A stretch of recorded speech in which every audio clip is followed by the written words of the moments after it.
各位好，欢迎收看中视新闻，我是王一仲。新闻一开始，马上带您来关心受到台风外围环流的影响，台中无期出现了10级强风，清水有一处施工中的大楼工地，13层楼高的鹰架瞬间掉落，造成了2名工人受伤。至于在彰化，甚至有路树倒塌，还压中了路人。当时他正好坐在机车上等人，天外飞来的横祸，伤者他手臂、膝盖擦挫伤，送医之后幸好没有大碍。十字路口，白色休旅车才刚通过，下一秒路树砰一声，瞬间倒下，砸中路旁摩托车，甚至砸伤人。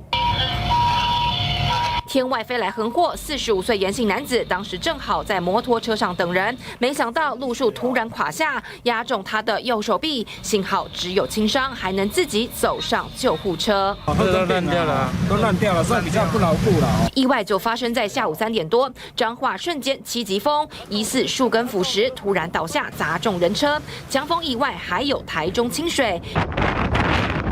高10层楼以上的建筑工地，外层鹰架因为强风摇摇欲坠，瞬间垮下来，2名工人受伤送医，其中1人脚趾骨折。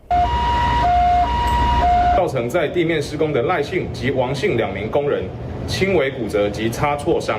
受到台风外围环流影响，各地出现强风，彰化7级，台中最高出现在无期10级强阵风。台风还没登陆，外围环流已经造成意外。解中部综合报道。